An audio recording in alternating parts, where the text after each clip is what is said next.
My story in relationship to sexual abuse is that I was abused from the ages of 3 to 10. It's about 10, and I can only do that in my memory's eye. And it was by my next-door neighbour. And I would be asked to do different things to him, and then it would cultivate more and more of different sexual experiences that, no little girl should have to be exposed to, really. And so that continued, and I was about 6 years of age when I realised I didn't want to do that anymore, and that it was wrong. But it continued because I was a good girl, and I think that when I realised that I didn't want to do this anymore, it was there was a moment in time which I remember very clearly, where I was shaken very harshly and told never ever, I would hurt your family. I will hurt everyone in your family if you say anything. And so that was a very impact moment in my experience of silence. And so then I was silent, and I knew silence. And then when I was a teenager, I was very promiscuous, and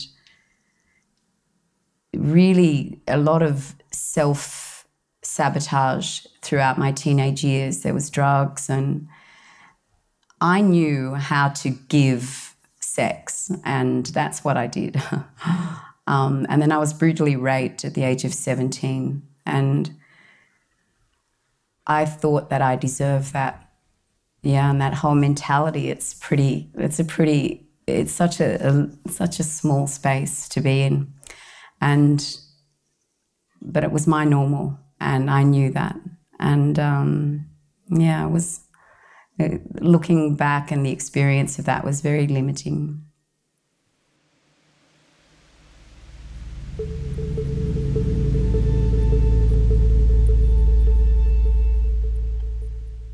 Although I married a very beautiful man, my intimate life would be very limited. It was always what he needed, and I would perceive myself thinking I'm having a good time in sex, but it was if he was having a good time, I was having a good time. And it's funny to see that dance that I had as a child was continued even in my relationship, in my intimacy as a married woman.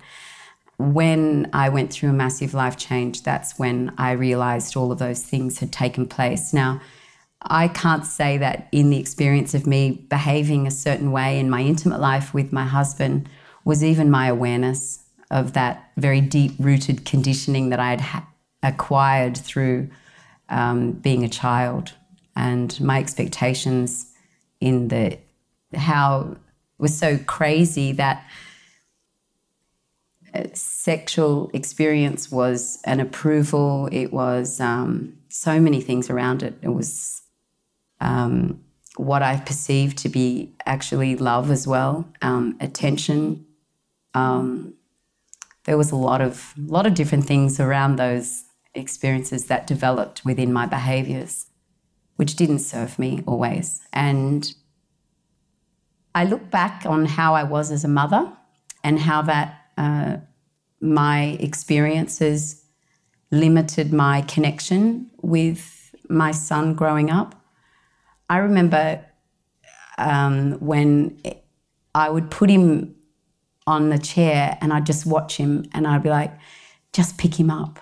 And I'd leave him there. And I didn't know why. And I really see that today. So that was very confronting, only in hindsight, where I saw that I would push him away. And I didn't understand that. And so I did that with many, many in my life, and he was one of those people. I definitely see that there was a wall to the men in my life, and that probably wasn't always that nice because it's very different now. Yeah, you know, I have, yeah, it's a very different dance. Mm.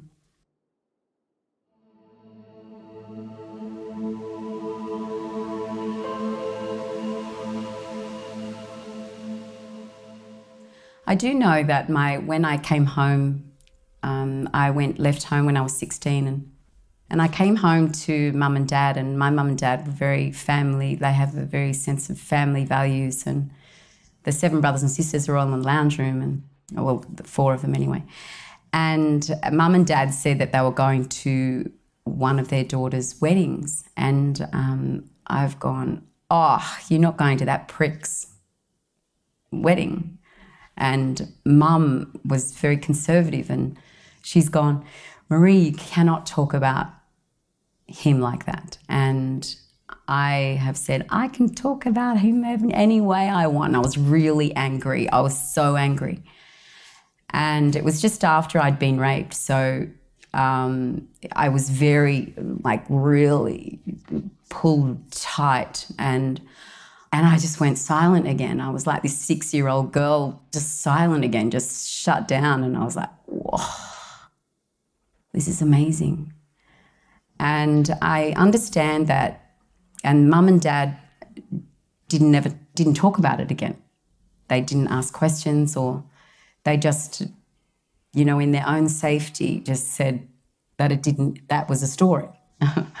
We really knew, even culturally, I can see that through our ancestors and everything, that, you know, putting on the red coat, the red lipstick and everything's okay, was something that it was very embedded, and I could see that reaction was, and they didn't know how to handle it, and they didn't know what to do, and so they just chose, yeah, not to say anything. So it wasn't until I was 40 that I then could, you know, articulated to mum and dad my experience. And it was more about that moment when I was 6 where I wanted to say something.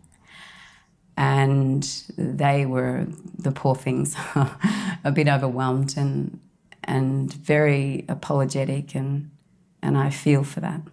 Mm-hmm.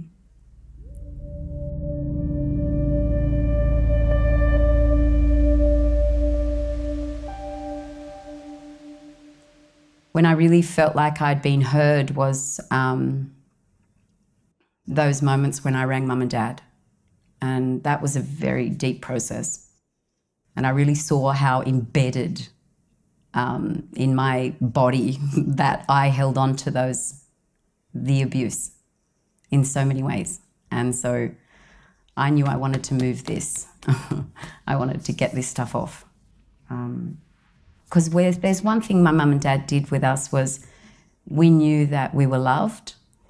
And so that they didn't believe me. I didn't really feel that it was a question of their love.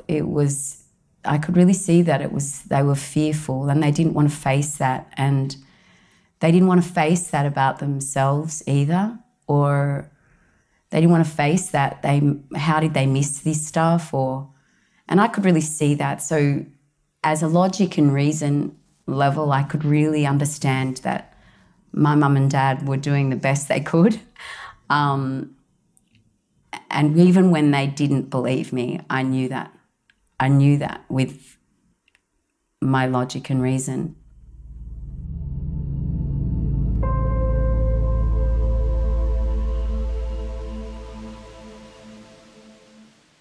I don't feel hate towards anyone. Right now in my life, I feel an incredible sense of love and gratitude. And that is just a really beautiful experience. Was there a point in my life where I felt hate? Yes. And that, I suppose, no longer is present in my experience.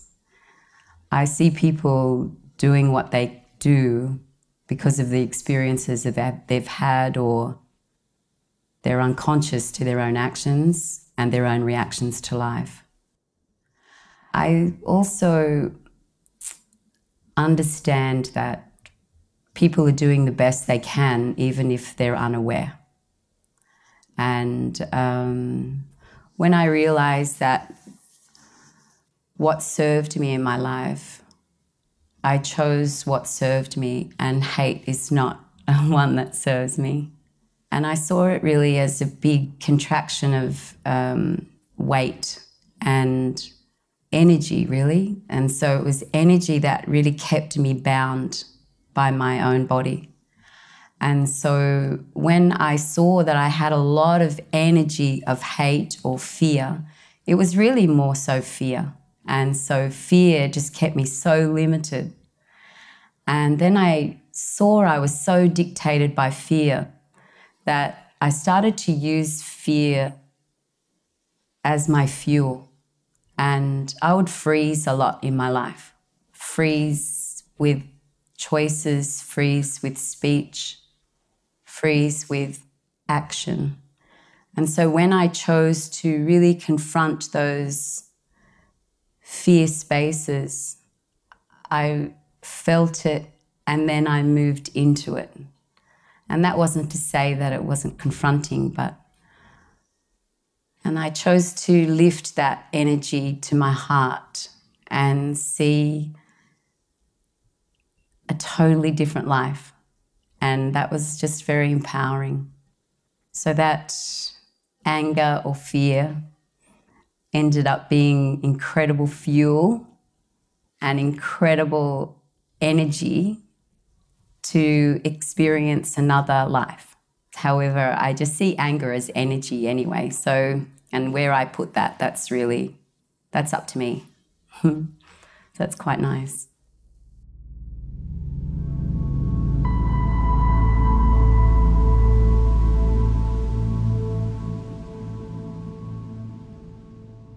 I think the truth of who we are is goodness. Every human being at their centre is goodness. And our conditioning, our own personal experiences, our ancestors' experiences mask that truth. And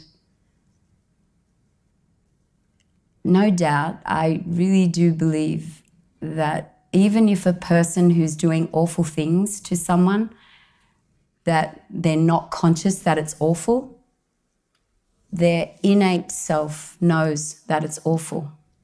And that's the war that goes on with them. And that's the masks, the crazy masks of our reactions to life. And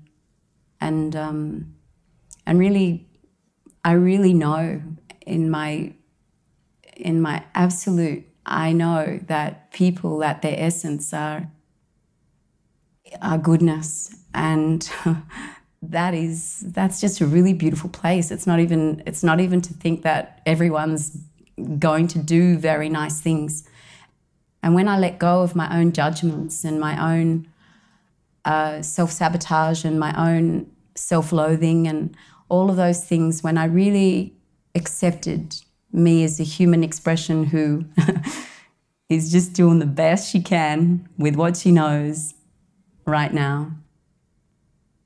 And that's inspiring. That's nice to know that process can happen and we can see our greater sense of self and sense of self-love, and then that, is the reflection that I believe we will see, and that's really lovely.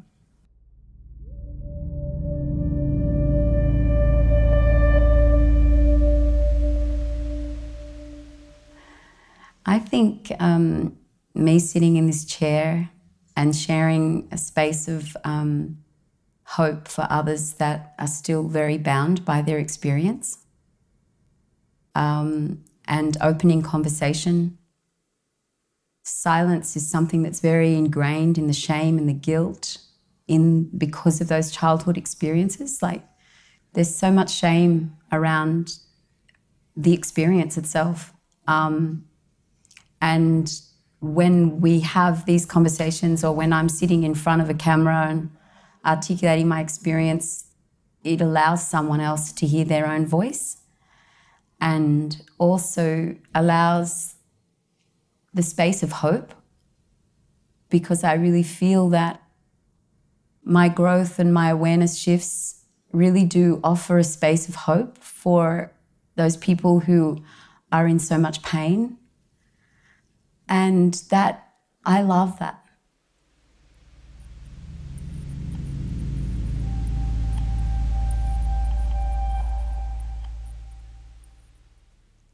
I would say that everything, I would really just say everything is going to be all right. Everything is really going to be all right. And you are safe. And to play, to continue to play. Yeah, definitely play. That's what I would say.